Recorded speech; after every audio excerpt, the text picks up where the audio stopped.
But ultimately, it literally comes not because they're men, but because, as Philip DeFranco correctly pointed to, a lack of future prospects.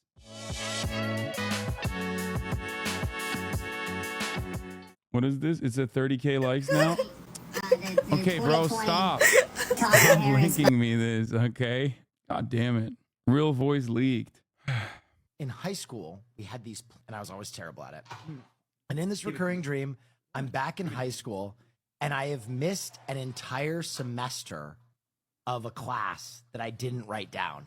And I go into the last day, and I've failed that class. I have the same recurring dream. What? Really? Yeah. That was so Yeah. cute. Will they? And then I like almost don't graduate, and it's like really fucking stressful. Yes. Doing Tastes packets worse. like the day before to try to graduate, and then I wake up. Sometimes so boyfriend coded, tastes worse. Yeah, Austin, you were just drinking straight creamer. So will they, won't they? I love how they're just continuing their conversation while Austin and Hasan have their moment. Starbucks is on the BDS list. This is not Starbucks, dude. Bro saw coffee and was like, that must be Starbucks. Famously, Starbucks, the inventor of the latte. When your house got put on blast. What's your first impression of this house when you walked in? I liked it. But, Yeah. well, I don't want to actually say too much. I don't Not want. as nice as you thought it was going to be. Yes. That's what everyone says. It's was very like- basic, right? It wasn't crazy. It's crazy to get canceled for this. Did you get canceled for this? I'm just being Yeah, I mean for did. fun. People don't realize is the housing prices in LA. Like, have you seen $1 million house in That's LA? why I won't move here. It's like insane. I want to live like Cutie. Yeah. If I You want a moved to- rich boyfriend? No. He's low rich. Isn't his credit score like really, really bad? Love the pod, but how about Hasan stops being tired and talking about himself the entire episode every time? Damn, we got haters. Let's go. I got some haters on the pod. That makes me happy. Let's be real. That's just your podcast house. Every single person that has come into my house has had the exact same mother reaction where they're like, wait, didn't people like yell at you? My type is nerdy. Oh yeah, I already like this clip. I saw this. Really? Yes. I'm like, How nerdy there's is no- Agent?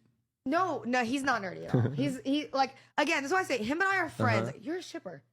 You are Oh a my shipper. God. Why would you do this? He likes You're his- a shipper. He's a fan. He's a fan. No, it's because Are you watching TikTok fan cams? yes. Oh my god. Oh my god. I am. I keep getting TikTok fan cams, and also including the one where like Sin is dancing, and then the agent looks at her, and then the fan cam is like, "This is the moment where agent knew." it's funny. I'm sorry. It's just- Because I don't really care about the shipping aspect of it. I'm just a clip farmer. I'm learning from the greats, the goats. Yeah. Praise Ronaldo. He's got that Yeah. Scottish beer in him too. I'm the clip. I am the clip. I keep drinking. Mo- and yet you don't like getting shipped. Can we ship you, dude? When have I not been shipped? I get shipped with every single person, men, women, literally everyone. Who is Asian? Agent. Cinna is great, but one of her mods hates you for some reason. They delete your emotes and mentions of you. I don't know what's up with that. That's funny. I mean, I like Cinna, so I don't think it matters that one of her mods hates me or some shit. Here, there's a couple things I want to watch. A couple things I want to talk about briefly. Here, this is Nelk Boys doing an epic troll. This is one of the best things I've ever seen. Absolutely must watch. Hi. Hello there. Hi, I work for the Harris and Waltz campaign. Take it off. Take it off. No, I'm gonna leave it there because. No, you're not gonna leave it there Oh, why? because I can't stand them. Okay, this is so fake, dude. Come on, dude. God, Republicans are so stupid. Also, this dude is Canadian, bro. The Nelk Boys are Canadian, okay? They're Canadian. Even if it was real, it's like, okay, you went to a Republican's house and you put that thing out there. It's lame and it's annoying. Get it the out of here. What- Get it out of my. Bro, this is so funny because it just, once again, like, you're trying to own the libs, okay? And it turns out you're still making Republicans look rotund and crazy. Property. It looks good there, though. Wait, don't touch my sign. That's my sign. I don't give a shit. They're a bunch of communists. You didn't address me by my pronouns. What are you? A he, she? Transgender is what you are. I'm Two-Spirit. This is ridiculous, but you know, they should keep doing this because it's great hogwatch for me. New Philly D Thumbo. Hey, let's go. Let's watch this and we'll get back to the other stuff. All right, here. Gen Z political gender gap grows. Shitty. And then, we got to talk about how the political gap between Gen Z men and women. Philly stole your look. I see this motherfucker showing the guns, dude. Why are you always eating at the same time that I eat? I don't know who needs to hear this, but if tacos can fall apart and still be amazing, so can you, puta. That's so dumb. Is not only growing, but now we have polling from the New York Times and Siena College finding that the Gen Z gap is actually bigger than any other generation. With them noting that back when the race was Trump versus Biden, men aged 18 to 29 favored Trump by 11 percentage points, and women favored Biden by 28, making that a 39-point gap between the genders. And while that was pretty wide, it's gotten bigger now that Kamala Harris is the candidate. With the polling that the Times and Siena took in 6 swing states this month, finding that young men favored Trump by 13 points and young women favored Harris by 38.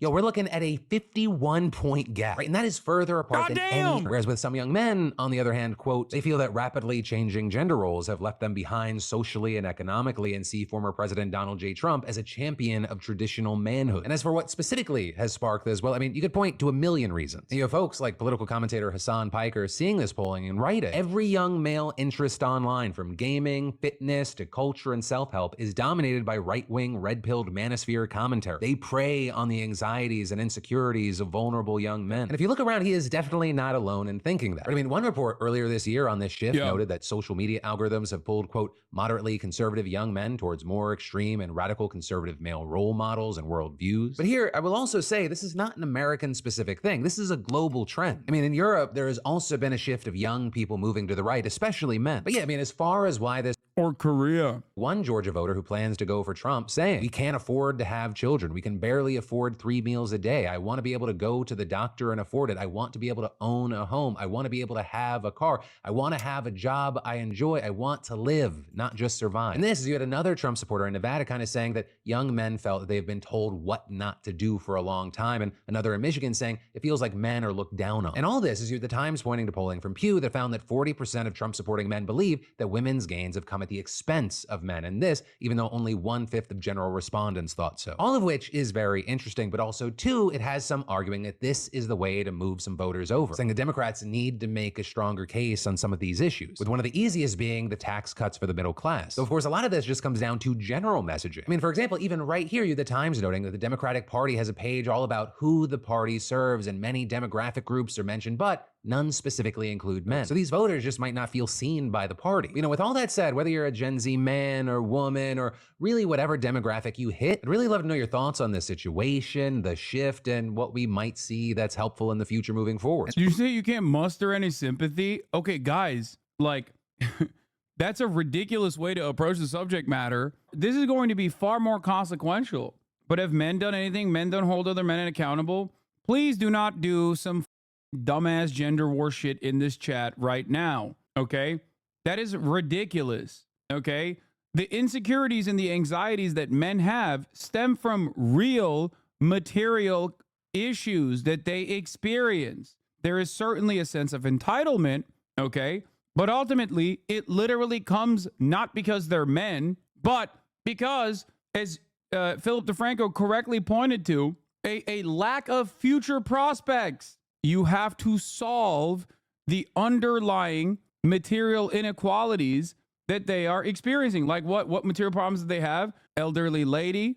My Gen Z son is not a pussy. He doesn't feel like this. Like, what material problems do they have? What do you mean? No future job prospects. The reality of like retirement at a reasonable age is becoming impossible to even dream of. The fact that they will never be able to own a home.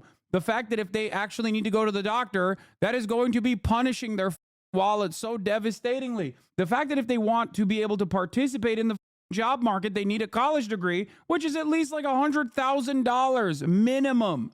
Like, you think men don't also experience those things? Now, the difference is women experience that too, except men are left behind, especially with education. And also beyond that, they have a sense of entitlement due to patriarchal constructs, okay? That's why they respond differently to the exact same issues that they're experiencing. But that's it. Part of the reason is because ain't nobody is responding to those issues for men or for women, but at least one party is routinely changing their trajectory and changing their attention to misogyny, engaging in gender wars. That's it. My son's getting a CNA in high school for free, getting an associate's degree. His BA will be 10K total. Okay, congratulations, elderly person with a son. I'm excited for his future, but like that doesn't change what I'm talking about. Because women actually come together and find solutions to their problems? No.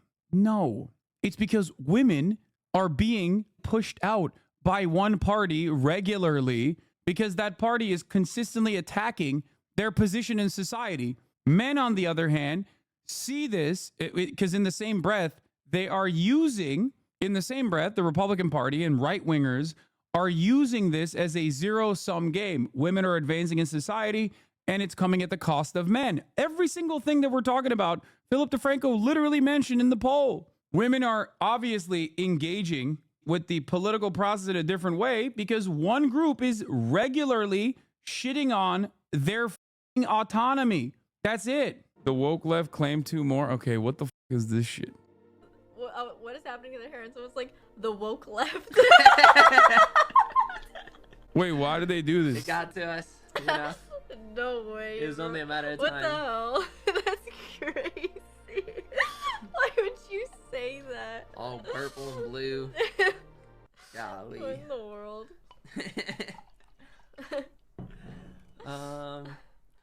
Yeah, I can't remember. One of them blue hair and pronouns. I watched one Hasan stream. Look what it did to us. There's no coming back. Yeah. I can't believe it. It's so stupid. Yeah, they did that.